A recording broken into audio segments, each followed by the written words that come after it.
It's an exciting day. I got my hands on the first galley copies of Born to Run 2. A galley is an uncorrected bound proof. You can see how many photos are in here. They're black and white photos for the galley, the media version, the promotional version, but they're going to be full-on color for the book print in November for you guys in the UK. Anyways, we're going to dive into one of my favorite quotes of the book and how this is going to help your running.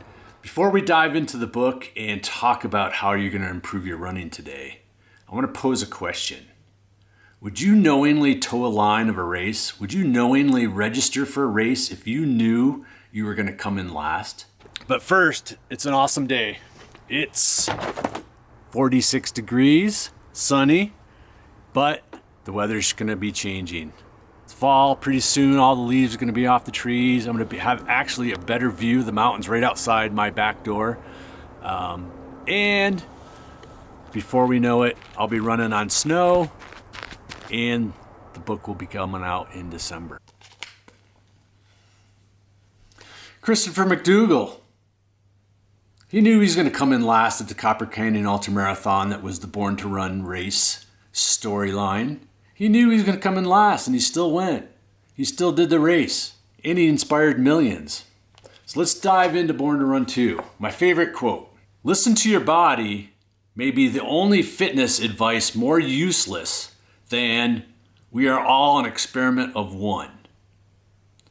You and your body don't speak the same language. You have no idea what each other is saying. Remember, your instincts were formed in a time when food was scarce, physical energy had to be conserved at all costs, and freezing weather wasn't a hassle. It was your one-way ticket into the fossil record. Every natural impulse you inherited is urging you to never make a move unless survival depends on it." Herein lies the problem. We all hear, hey, listen to your body, listen to your mind. But our body and mind are made to keep us safe. And that might be important in some situations, but on a daily basis for your running, for improvement in your running, maybe it's keeping us too safe. We need to be a rebel to our thoughts. We need to be a rebel to our body and maybe tell it what it needs to do. And this is going to be important for the message I'm going to end with one of my athletes running his first 100-mile race next weekend. But let's go back to Christopher McDougall first. If he didn't listen to all the doctors that told him he shouldn't be running, that all the injuries were par for the course because he was 6'4" and 200 and some odd pounds. He was too heavy, too big to be running. He shouldn't be running. Pick up a bike instead. Because I was a non-runner.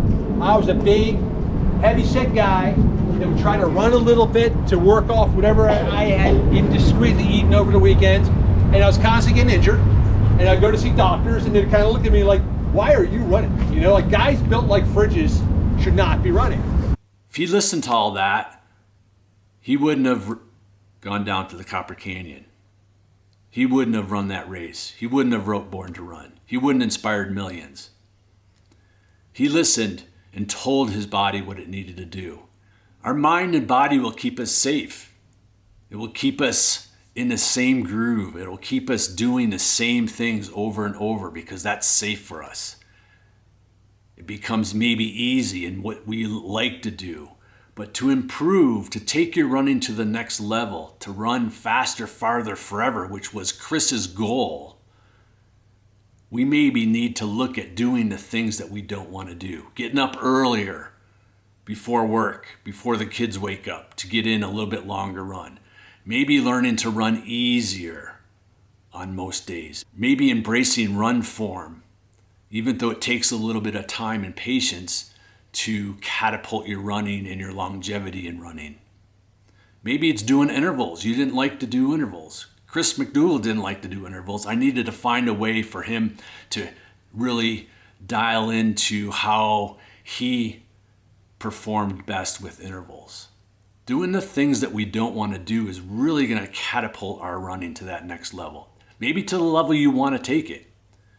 And that's kind of always the case, is that we always want things to feel maybe like this, but we want our running to be here. So we've got to close that gap and it doesn't go this way, the gap goes this way. And in between are the things that maybe we don't want to do, or maybe what's required is a little bit more. Whatever it be, start to look at what are the things in your running that you don't like to do or you don't want to do, and see how maybe that's keeping you safe from where you want to go with your running. So where's my friend Tiana? Tiana? Hi. Your other friend has in the parking lot. Get out of here. So we were talking to Tiana a little while ago, and she goes, you know, I've been waiting for years. I wanted to be a runner, but I couldn't do it. And I'm like, nothing's stopping you, right? It's not important what we think. We all have thoughts. What's important is what we do after we think. We become what we do. That leads me to my message to Matt. Matt just lost a good friend, and he's also doing his 100-mile race next weekend. 100-mile racing, we always kind of want it to feel like this, and it always requires this. And he's going to come to a point in the race where his mind's going to tell him, hey, this is too hard. I've got too many more miles to go. I can't do this. It's going to be too hard. All this mind thinking that is designed to keep him safe. It's going to happen. It even happens to all of us. It happens to the best of us. And it's par for the course with 100-mile racing. There's going to be a time where he's not going to want to go on. And he's got to look beyond that and become the runner he wants to become. And just keep moving forward and not listening to that part of our brain and our body that's going to keep us safe. But to do, and to not think, but to do. So Tiana feels, I think like a lot of us do, that running is kind of inherently unpleasant, but we'll kind of muscle our way through it. And thanks to Eric and my wife Miko, we've experimented with some kind of games and techniques that we hope will create this wave of 1 million new runners. Like, that's our thing. If all of us are now like anointed and deputized to do like what Renee and Malcolm are doing, Renee and Malcolm created something right here. Well, what do you think got so big you guys don't want to come anymore and you want to go over someplace else and start your own group? Like, that's a cool thing. So we want to just make this group bigger and bigger and bigger. And it's going to be up to all of you guys to do what these people right here did. Find a friend that doesn't want to come, bring them out, and even without a bracelet, have them show up here. And just like in a race, this is no different than picking a big goal for next year. Hey, our mind's going to keep us safe. It's going to say, I'm not quite sure I could do that. And you're going to back off a little bit in your goal selection. Just like someone's going to, at mile 80, think, oh, wow, I got 20 miles to go. I don't know. Maybe it's time to call it at the next aid station. This could have been the case for Chris McDougall. He could have remained safe and listened to the doctors and said, oh, that's my excuse for not becoming a runner that he wanted to be. We all like to think we're a rebel in our own way.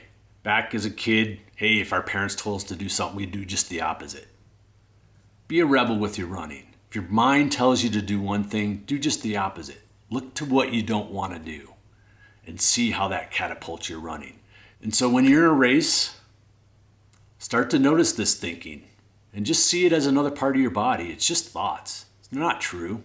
We make them true or not true.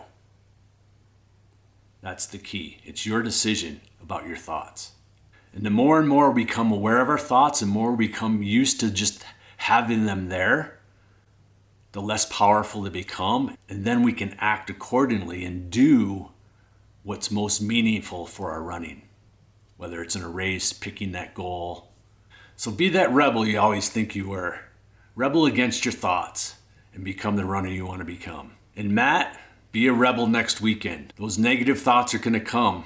Even in the best of races, they're going to come. Just be aware of them and keep moving on. Be that rebel. And as you practice more and more about listening to your thoughts and how they're sabotaging you and keeping you safe, you're going to start to smile. It's like, oh, there's those thoughts again. Expect them, but then alter them. Many athletes think that we shouldn't have negative thoughts. Negative thoughts are all natural. We all have them. Even the best of the best has them. What's different between the best of the best and maybe all of us is how we alter them or how we change and focus our efforts on doing rather than listening. So expect those negative thoughts, see them as necessary, give a little smile, say, hey, hello, there you are, I expected you, and then focus on your doing. It's not what you think, it's what you do.